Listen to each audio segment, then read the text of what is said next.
Friends, Marquise Martin Hayes, it's time for Thriving Thursdays. Let's jump right in. But before I do, like I always do, I want to talk about Rodan and Fields. Listen, I don't know what you do for your skincare. I just know people compliment me on mine, and I like how I look. For the first time in my life, I can honestly say my skin feels good, and I notice the difference. I thought I was doing good before, and then I tried some good stuff. Not only is it good stuff, Rodan and Fields, for the fifth year in a row, is the number one skincare premium line in all of North America. I didn't make it up. It wasn't. It was not an internal review. It was an external review by an independent company for the fifth year in a row. Number one in anti-aging. Number one skincare line, premium skincare line in all of North America, Canada, and Australia. Rodan and Fields. If you're interested in getting rid of zits, if you're interested in getting rid of acne, come see me. If you want to get rid of blackheads, come see me. If you have dry skin and you're sick and tired of feeling and seeing the cracks and the wrinkles show up, let me know. If you have sensitive skin that you need to be super careful with, let me know. Because we touch all of those arenas. As a matter of fact, I have a solution tool. I can send it to you. It takes about 2 minutes to complete. Once you've completed it, it will send recommendations to you. And out the gate, I can save you 10%. Enough of that. I'd also like to talk a little bit about Vibra Massage. Vibra Massage. Now, many of you guys have heard about those massage machines with a little pointer on the end.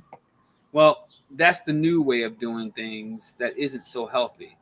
Who likes to get punched in the throat? Instead, with the Vibra Massage and the wide applicator that Team Doctors invented, if I want to massage my neck, I just simply sit it right here on my shoulder. Why is this different, Marquise? Well, one, it's not punching me, causing bruising. It's actually vibrating at such a rate that it goes beneath the skin's level, down into the muscular level, to release my muscle tension so that the brain understands, okay, that muscle's relaxed and can begin to function and it can begin to heal and prepare and repair itself. Vibra Massage. If you want to know more about them, let me know. And then lastly, Rodan and Fields is proudly sponsored by Willis Consulting and Counseling Services. You can find out more about Willis Counseling and Consulting at www.willis.cc.com. They're in Naperville and Chicago if you want to go in person, but they're also nationwide because they are also online. If you'd like to learn more, go to willisconsulting.com, williscc.com, or Facebook Messenger. You can find them there. Willis Consulting and Services. They're there because Thriving Thursdays is designed to inspire you. Willis Counseling and Consulting Services is there to help you work out the work you haven't been able to figure out by yourself. Without further ado, we're celebrating today. With that in mind, I'm thinking of my friend Leilani, who was on the show. She runs a show called Leilani Drinks the Brown Stuff. I'm drinking some brown stuff today. I know, many of you are like, what? Yes, because I'm celebrating a good friend of mine. We've been friends for, I just realized, over 20 years now. She is an accomplished author. Her first book is about to hit the market. And I'm super duper excited. And we're going to celebrate and honor her today. Andrea Hughes, if you could join us in the space. How you doing, my friend? Hey, good. How are you? I'm super well. Good. Cheers to you. Cheers to you. I got to honor and celebrate you today. Clink, clink. All right. And so Leilani Drinks the Brown Stuff. Really quick, Leilani, this is by Double Oak. It is a double bourbon. I think I said that right. Nonetheless, we're here to celebrate Andrea and your accomplishment. Can Black people grow hair? What? Welcome to the show. The floor is yours. Start where you want to start and talk as much as you want to talk. Oh, shoot. All right. Well, let me put my drink down. Put it down because we got to focus. Put it down. All right. So, well, thank you again for inviting me on your show. I really appreciate this. It is so my honor. I love honoring greatness. I had so much fun the last time I was here. Yay! It was so good. So the first time I was here, for those of you watching who weren't around the first time we chatted, I was in the process of, the book was written, but I was in the process of getting all the details of it wrapped up and, Yes. publishing and stuff like that. So now is actually here. This is the book. Yay. Can Black People Grow Hair? And Other Questions to Bridge the Gap Between Understanding and Being Understood. Yes. Now, I get a lot of interesting responses when I tell Okay. people the title of the book. They're like, Okay. "Can Black people grow hair?" What? Yeah.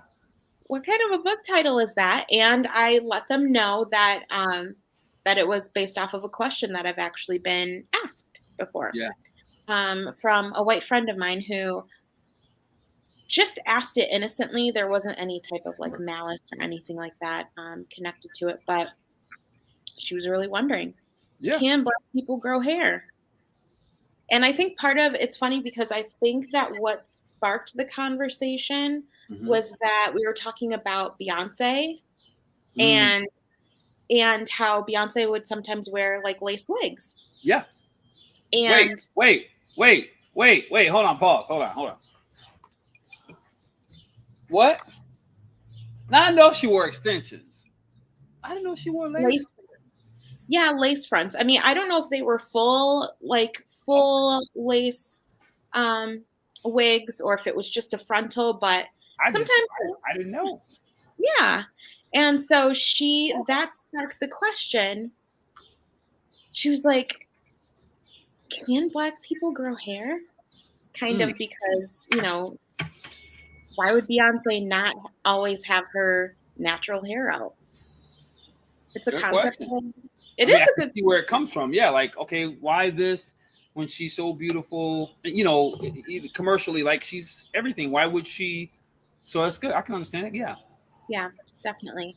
And that was kind of one of the many catalysts to really remind me that what we perceive common sense isn't common to everybody. That's accurate. Um, That's accurate. Mhm.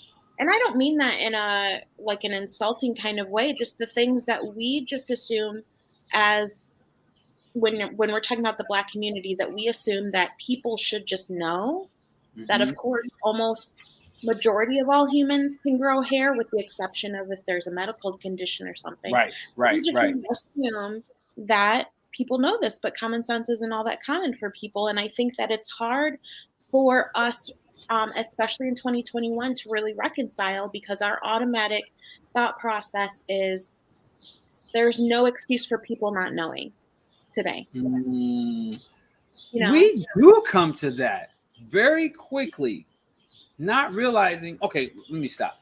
Why do No, we no. come to that?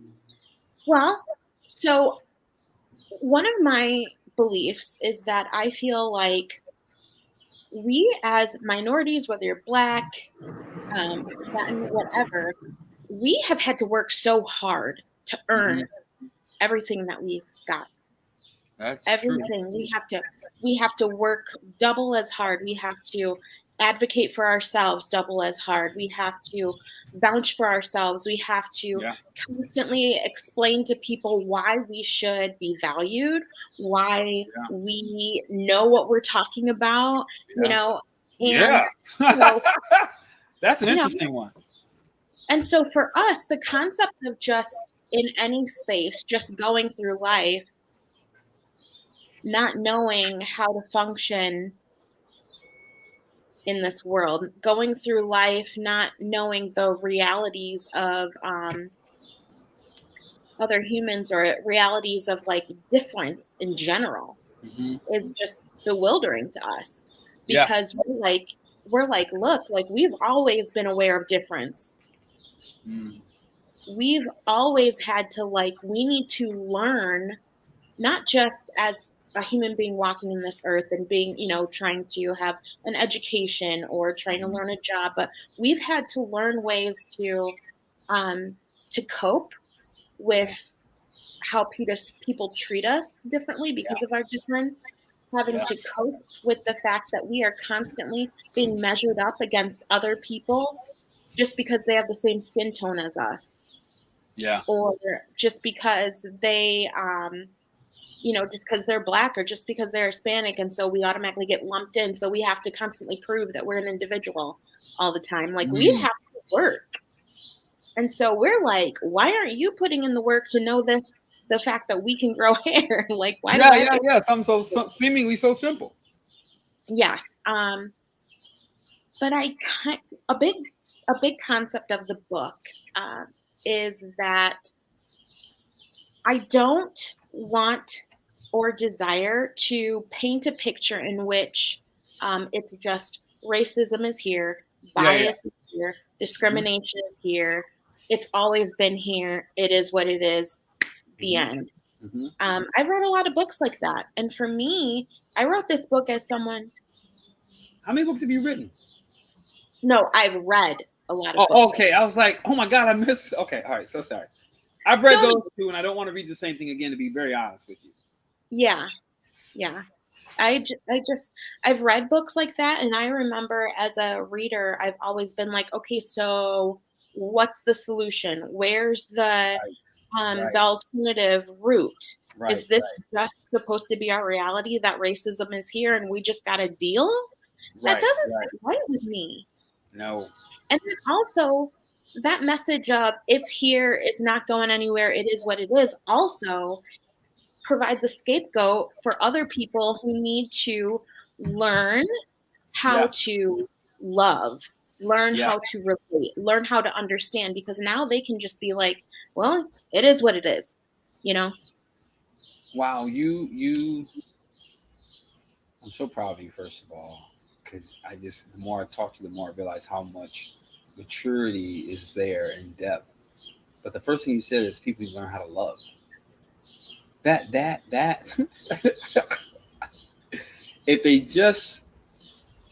if we, not they, if we all just cared enough to try to love, this would be a very different experience for all of us. Yeah. But anyway, continue on. No, I agree. And I think that sometimes there's a disconnect for people when they think of what it means to love someone, especially love someone that they don't know, they don't understand, they can't relate to. Yeah. And when we think about love, so often we relate it to how we relate to people that we care about, significant others, children, parents. Yeah. And so we think there's no way that I can, love so-and-so from down the street. I don't know them. Yeah. They're different from me. But I want people to kind of chunk down and break apart the concept of what it means to love another human being. Okay, come on. Okay. And it starts with seeking to understand. Yeah. For someone who you don't know them from Adam, they don't know you from Adam. That's the baseline first step. Chunk it down. Okay. Yeah. Yeah. Seeking to understand. Okay. Yeah. All right. How do I seek to understand? Number one, educate yourself. Seek your own education. Use the resources that you have. Which isn't Facebook, Instagram, or Twitter. It's not fake news. Or the news, for that matter. Definitely not Twitter. Twitter's brutal, man. Jeez Louise, it is brutal. It is. But I mean, social media in and of itself is just, it's both a blessing and it also can create mass opinions that are not based on anything concrete. Yeah. But that's a whole other topic. Whole other topic. Seeking to understand. Yes, but chunk down the concept of what it means to love someone that you don't know. Seeking to understand. Using your resources, whether it be my book or it be someone else's book, podcasts.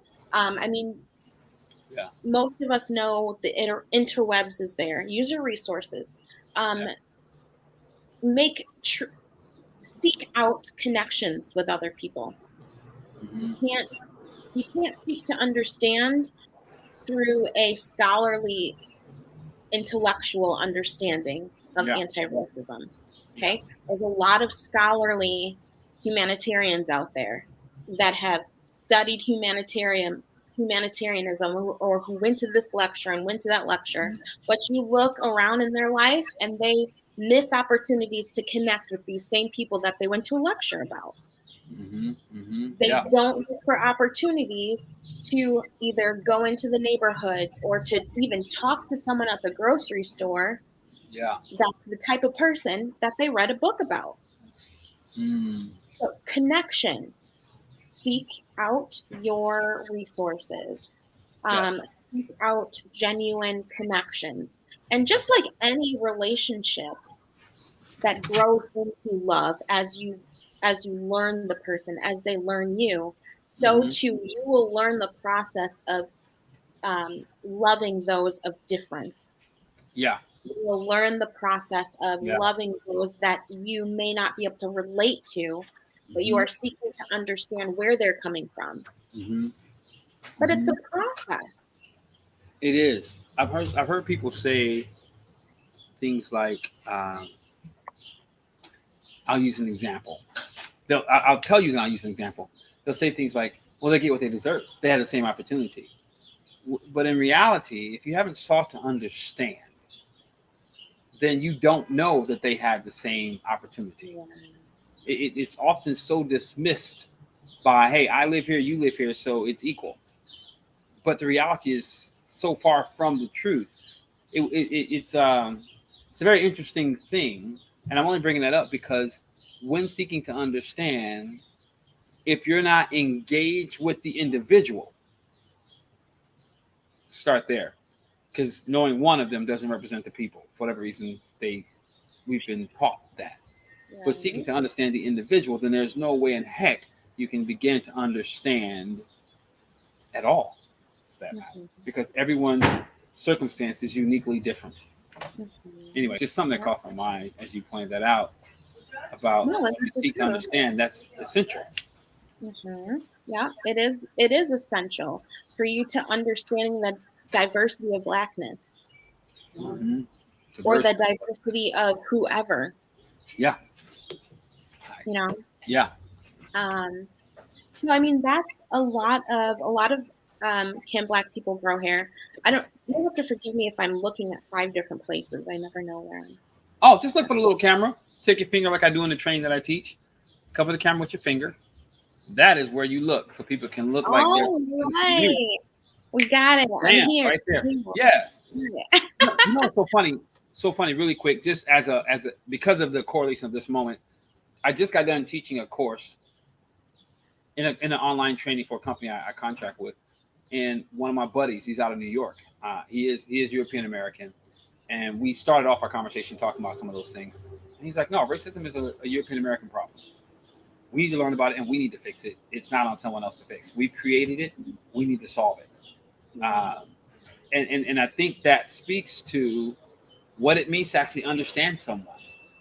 You have to take an internal look and let go of your biases, tendencies, perceptions, etc., and just be an open book for someone else to feel and write the pages on in order to begin to understand. Mhm. Otherwise, you're judging them from the lenses you have, and if that's what you're doing, there's no way understanding even begins or can Mhm. happen from that particular Yeah. space. Yeah. So, Absolutely. yeah. And it goes both ways. We all have a Oh lens, right? gosh, That we're judging the I got world through. lenses. Yes. All I day, know every. me. I know Yep. me. I know me too. I know that I've got some lenses, of which that I talk about in this book, that Yeah. were hard for me to talk about. Um, but I know I've got some lenses. So it's like, if we as people, or just if we created the big we, created this divide, and were a part of creating some of the misunderstanding and Hmm. the division and all of the compartmentalizing people. Hmm. Um, if we were a part of creating that, then we are a part of healing that. It's good. It's it's it's not about them, like you had mentioned. They need to educate themselves. Sure. They need to stop being so angry. Yeah. They need to not be so ignorant. They need to stop, Yeah. blaming slavery.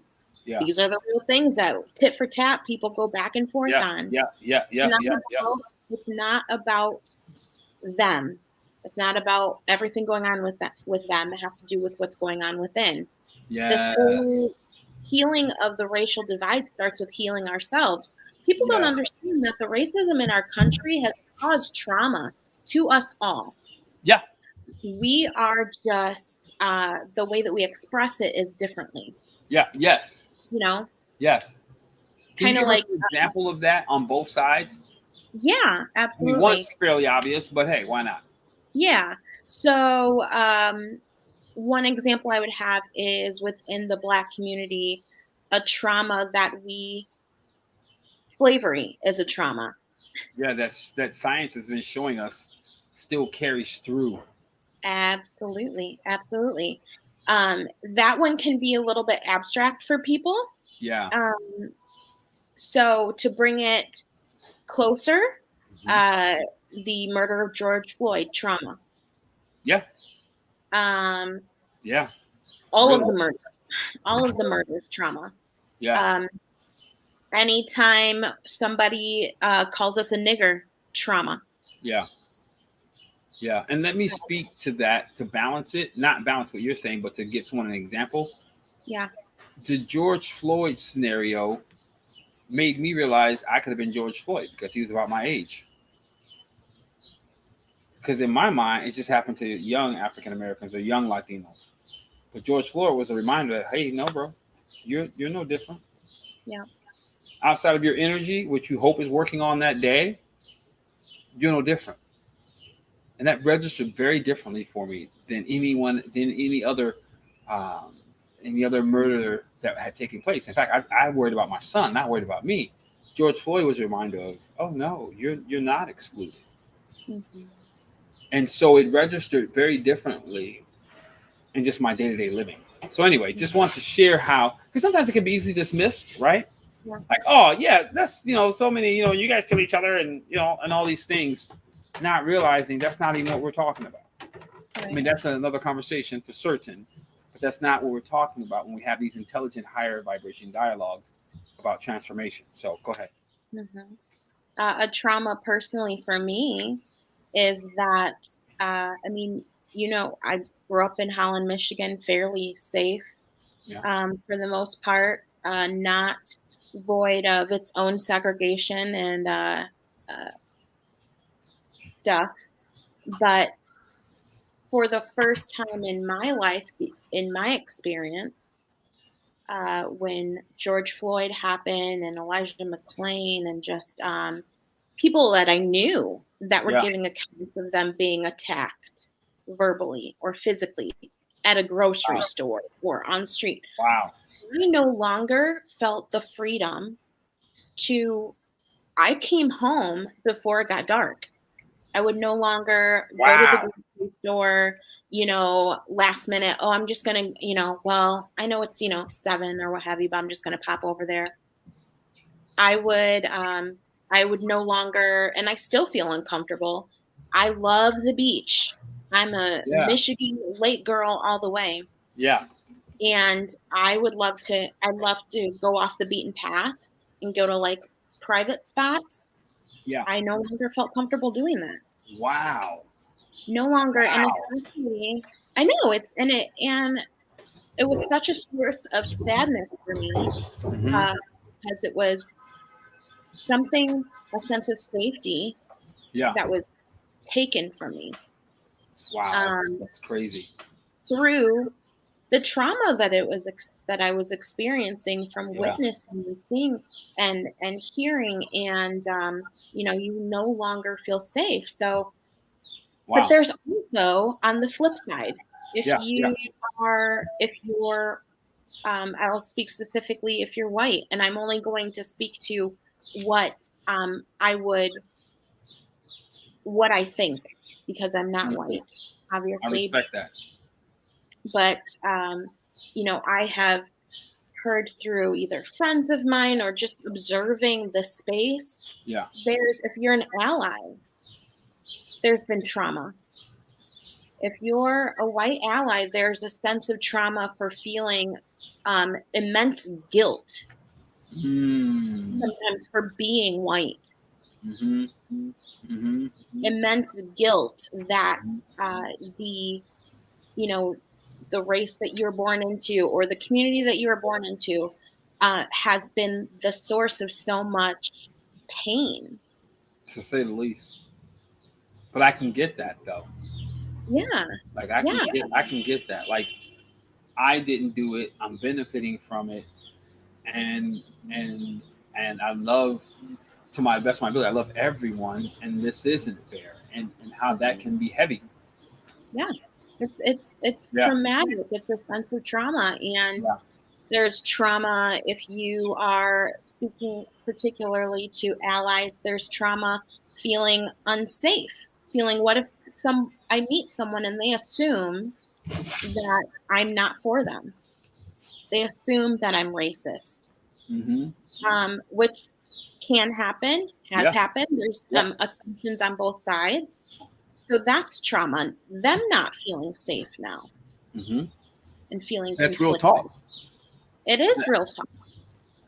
There's trauma with someone who is just starting out their allyship walk in their journey, Yeah. and they are having to undo mindsets that they were born into Born into. Yeah. to get to where they I'm want.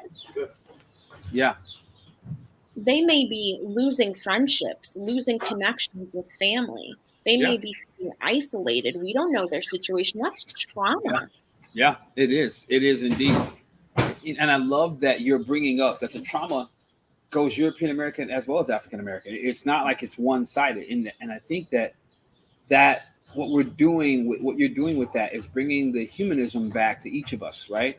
We're so programmed to be these robots in one or the other versus no, the unique individual among billions that you actually are. Mhm. That's really, I think that's really beautiful, Andrea, because it's one of the reasons why I never want to become militant, because I know I could go off the deep end very easily, Mhm. and I know that there's a broader balance that I hadn't really learned about. But like as you're talking about it now, you're even nurturing the broader balance that exists, because the reality is each of us are trying to figure it out. Exactly. Each of us are trying to figure it out, and the way the Yeah. system is designed is to pit us against one another no matter what. Yes. As a matter of fact, Yeah. it's so funny. I was, and I'm glad you're talking about this because it's speaking more to the heart of the book, not Mhm. about just hair. But I Right. remember I was talking to some uh, uh, European American friends of mine that were female, and I don't even remember who it was right now. And I said, you're so fortunate, because they were open minded. We could have this dialogue. So you're so fortunate that you don't have to really contend. You're just assumed beautiful. You're assumed desire, the way the world is set up. And she said, actually, to be honest with you, Marquise, it's the exact opposite. We're the worst.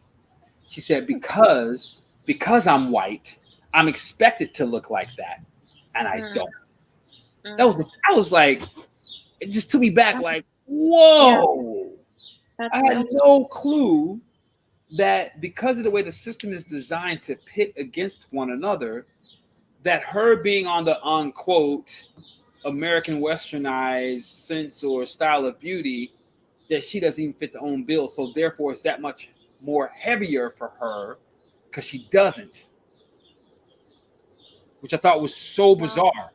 But it went back to what you talked about earlier, seeking to understand the individual and Mhm. getting a broader picture instead of just broadcasting or generalizing. Mm.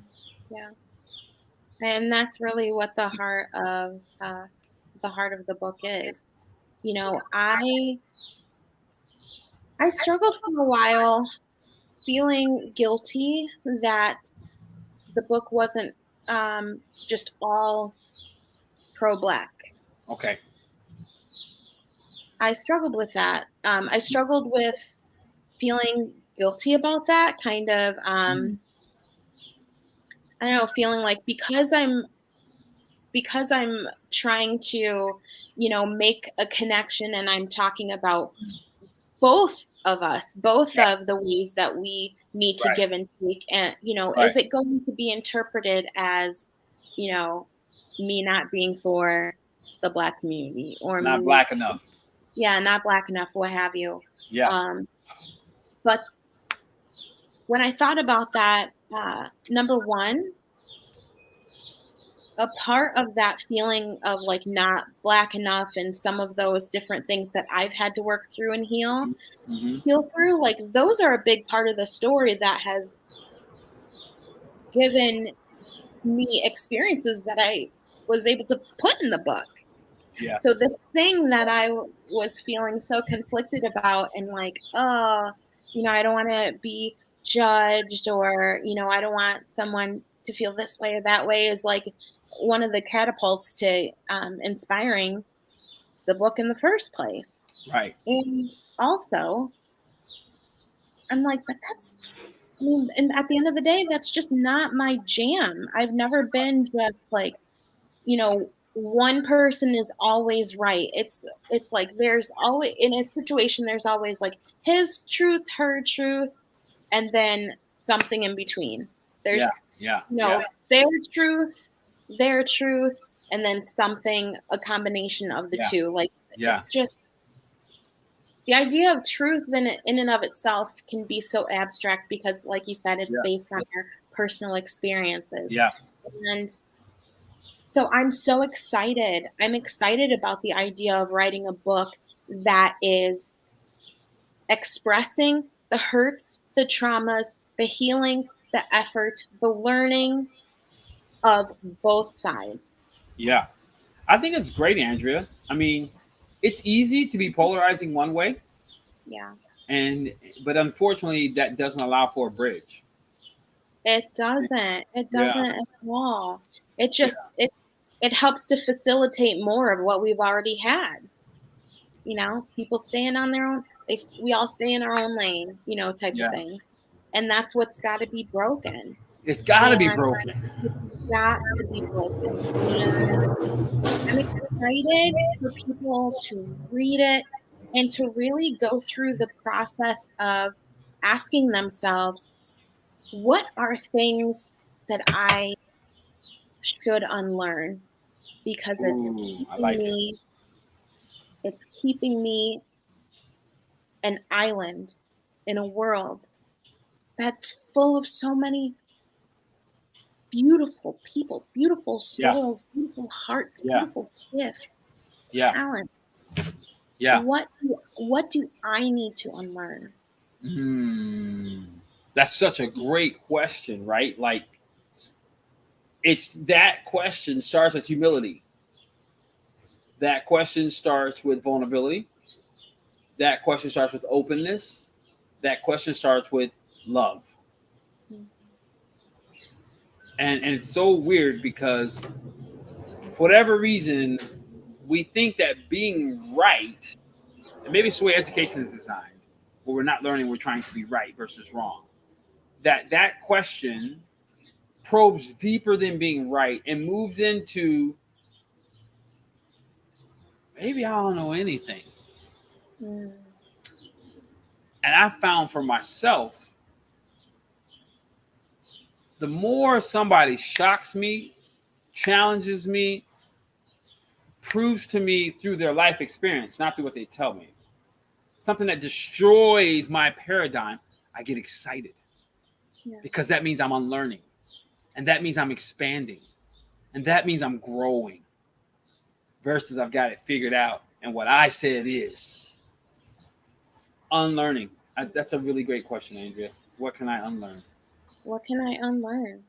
And I know that that's not an easy thing Right, to change yourself with. right. Like I said, sometimes unlearning m- means being in opposition in so many ways, in opposition to your comfort zone. Yes, oftentimes. Yeah, your comfort zone in opposition to people you love, in opposition to just habits that you've always had. Opposition to the faith that you think you believe.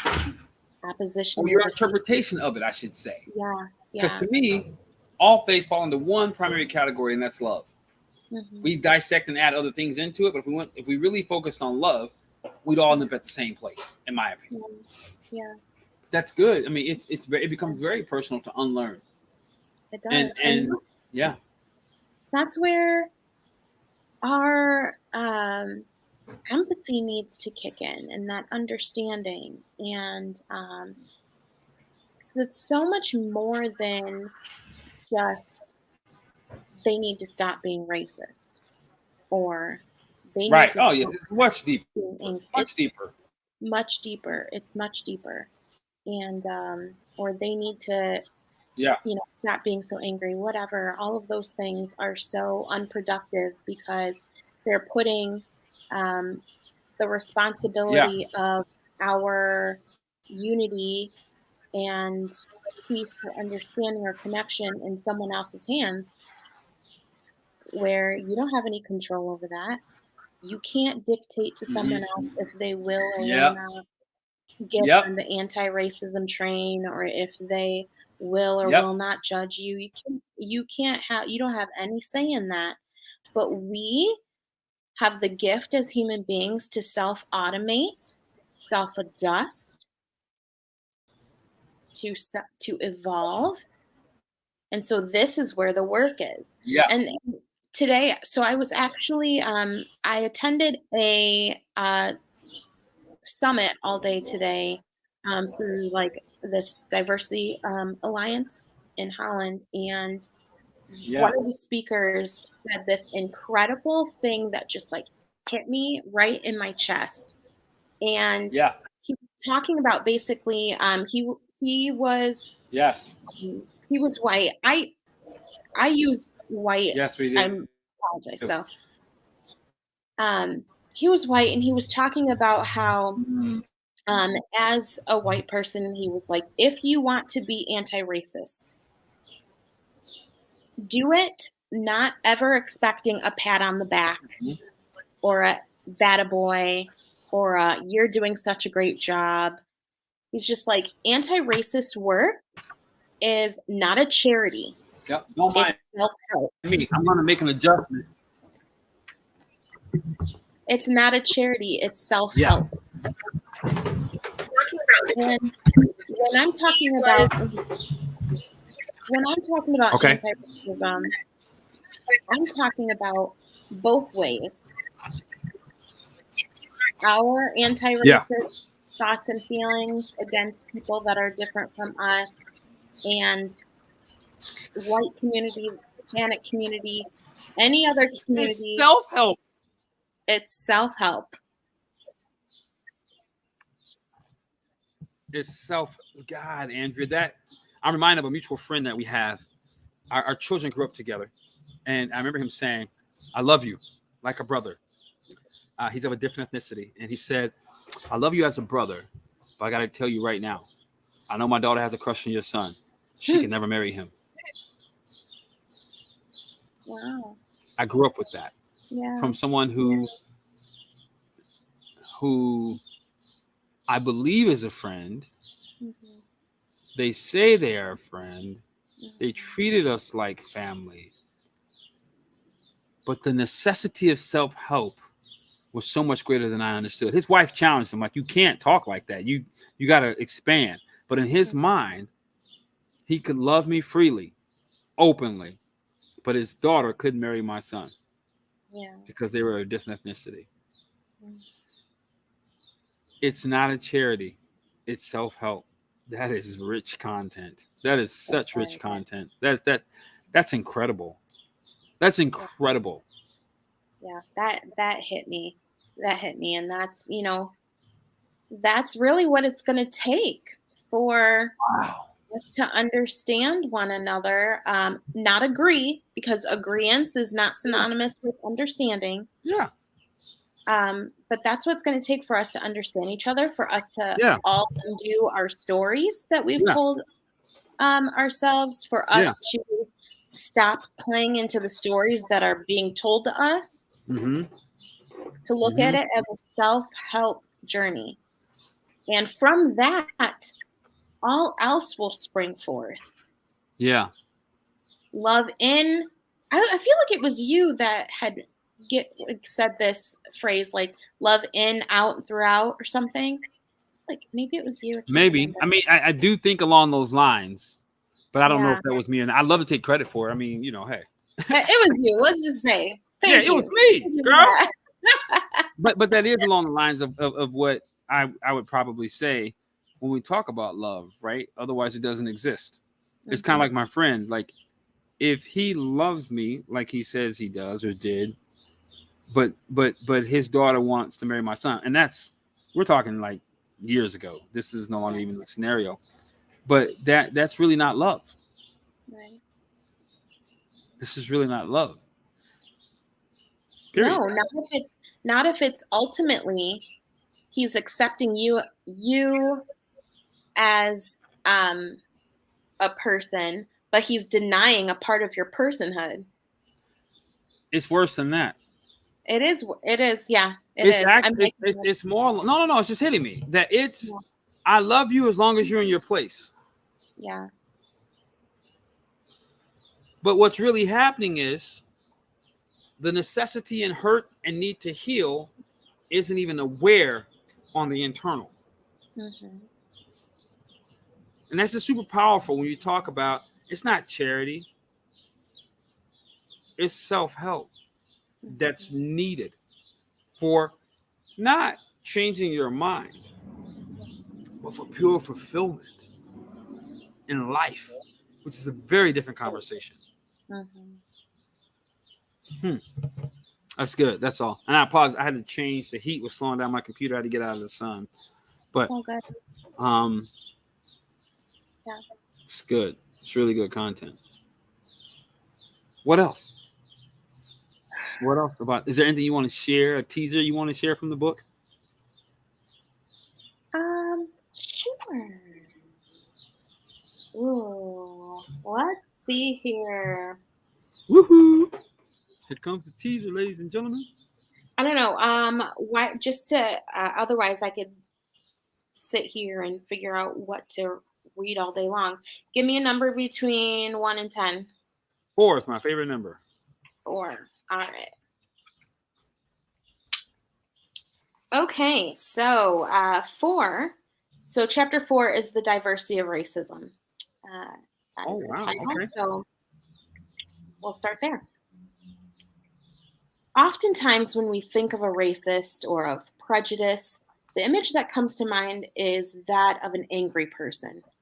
We Mm-hmm. see them moving through life with hatred in their hearts, scowling at every person different from them, mistreating those they are racist against. In general, we may believe we can sniff out a racist because racists are bad people that ooze negativity. This, however, is far from the truth, even though I completely understand why this opinion is formed. The image of a racist has been connected with the image of the KKK and people on videos that go viral where they're ruthlessly beating people in the streets. The images of racists are of people who wear hatred on their face and their body language, or even on their person by the way of a symbol. But don't be fooled. These ideas of what racism look like only help to create a false safety that makes us believe that if we're not beating people in the streets, if we're Mm-hmm. generally a happy person, if we're Mm-hmm. not yelling out racist slurs, then there's no way we could possibly be a racist or be prejudiced. Mm-hmm. It's painting a picture in which you can compare yourself with an extreme. And in most cases, you will naturally not find yourself in the same exact group as an extreme because extremes are by definition when you've reached the highest point of something. Mm-hmm. So, unless you are the leader of the KKK or you've murdered someone simply because of the color of their skin or because of any other distinctive characteristic of theirs, it will be very easy for you to craft an opinion of yourself that you definitely have no racist tendencies because you have never and could never be like those people. However, I'd like to invite you to challenge yourself on this. Not because you might be racist without knowing it, but to challenge the internal dialogue we have with ourselves about what racism might look like in action in the world today. Mm-hmm. In general, racism is widespread and known to be detrimental, yet the signs of it are not always loud. Sometimes they're more like ripples, subtle at first, yet far-reaching. Wow. That Get is the book. Get the book at andreacristal.com. andreacristal.com. One. Crystal. I'm like, Andrea. Crystal. Oh, Hey. I like that I better. lost it for a minute. That's that double oak bourbon talking. Yeah, right. It's a bourbon on ice. I hope Leilani, she'll catch this show. I know she will. I know she will. But it's really good content. Like, that's solid.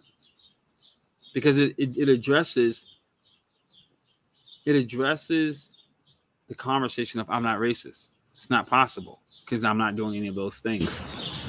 And it's like this really, it's like this really comfortable pot of water that starts. I don't know how the story went, but you put a frog in water, cold water, but you slowly turn up the temperature. We live in such a state that we're constantly in lukewarm water, not knowing we're dying, not knowing we're about to be eaten, not knowing we're about to be cooked, because we judge ourselves against extremes, not understanding the impact of where we are. And I love you for that. Like what you just brought out, that's really rich content. Really rich content. It's one of my favorite things, for sure. That's cool. Are you on a speaking circuit yet where people can come check? Well, we're just getting out of COVID, Marquise. That's a little aggressive. Well, whoever's out there and you're watching this, she needs to be on your speaking circuit because, my friend, you need to put this on audiobook as soon as possible. Your voice is pleasant, it's genuine, and it's better than someone else reading it. And it will help extend it. As a matter of fact, my friend and one of my coaches, Dr. Tori Henry, we got to have you on her show. I can't put you on her show, but I can connect you with her because what the work you're doing, I'm learning more and more in the way that you talk about it, not just black, white. And the way you talk about it is really needed around the world. Every country or continent is experiencing this in some way or another, just not as talked about. And I think the way you wrote it from an individual perspective that poses questions to the mass audience can help whether you live in Australia with our Aboriginals or whether you live in Dominican Republic dealing with the Haitians, right? It has the ability to dig deeper. And I know life is, as we call it, short and we don't want to dig deeper, but I have a sneaky suspicion that if we were to take what you're talking about, dig deeper, we would have a fuller, more complete experience of life. And to me, that's what living's about. Improving not the things I have, but the quality of my existence. So yeah. What else? Is there anything else you want to share with us? Not necessarily in the book, or maybe about the book, or your forecast, or maybe how we can help you market it and get it out. Is there anything more you want to throw at the audience, because we don't know who's listening? I mean, all I can say is that I really believe in this book, and it's not just a thing of, I wrote it and I believe in the message that it's sending of us all doing a reworking of our internal stories. Because stories is going to be a constant challenge that we're going to have as human beings throughout our entire lives. Yeah. And so there are some areas in our lives where if you can learn how to undo these stories, it's like it creates a domino effect of freedom in other areas of your life. Yeah. And that's really what I want. I want us to be free from the trauma, free from the constantly feeling like you're at odds with people, with invisible forces of people that you don't know, you've never met. I want us to be free from feeling like we have to constantly fight off all the junk that society is trying to get in us and put on us. And the way we'll experience that freedom is once we learn a new truth. Once you know, once that a truth is embedded in you, you're good. You're like, okay, thank you very much for your opinion. I appreciate it.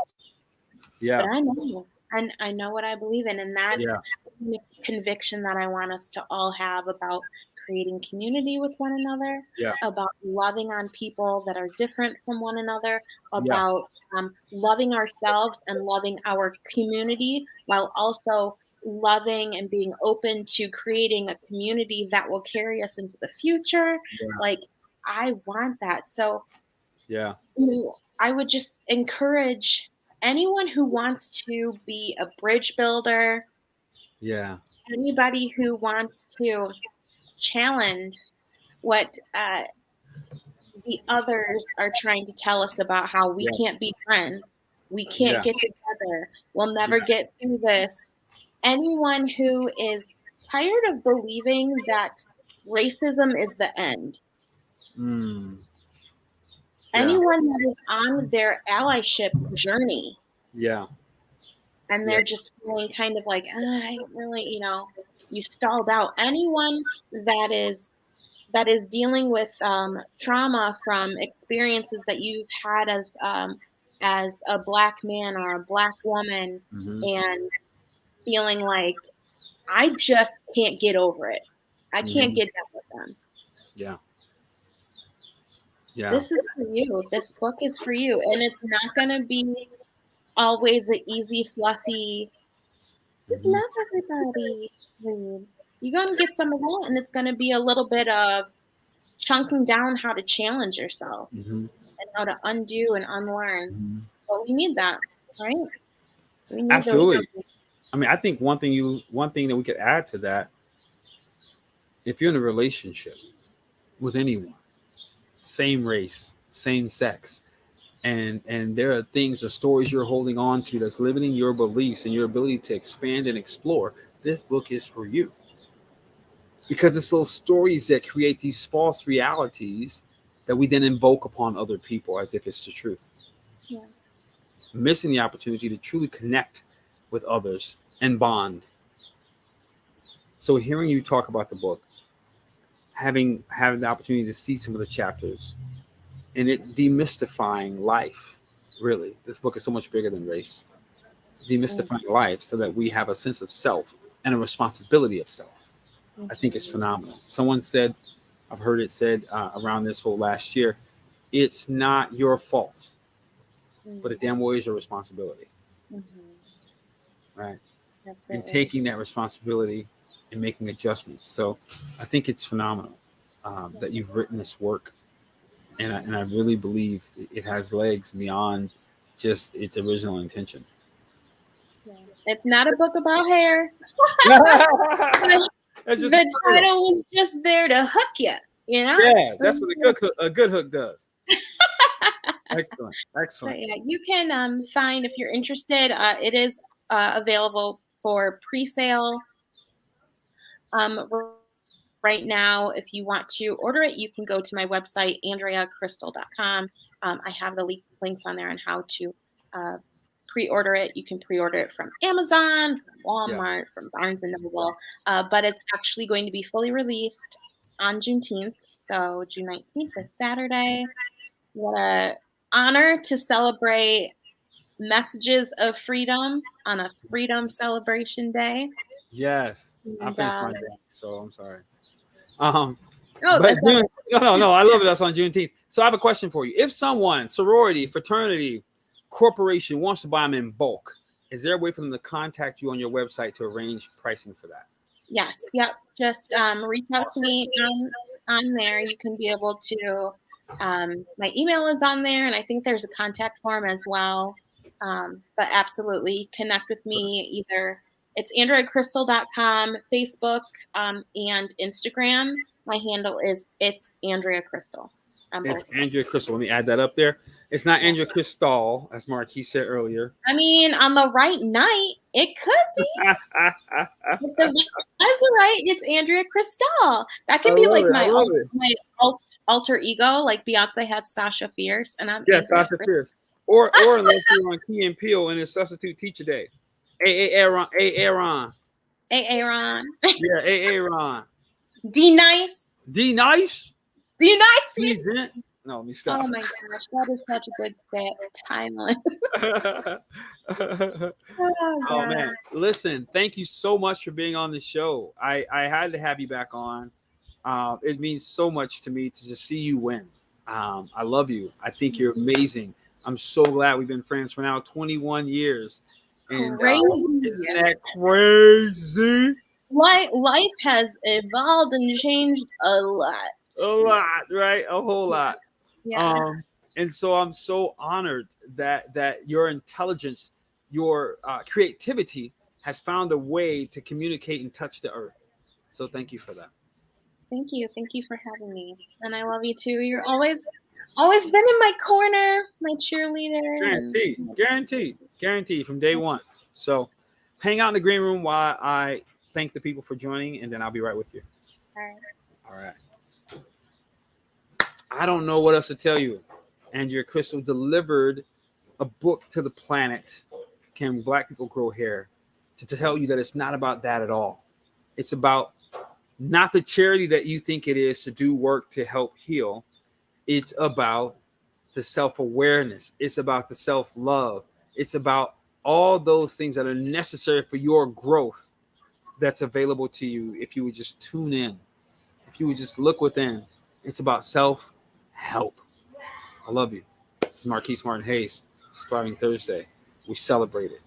Peace.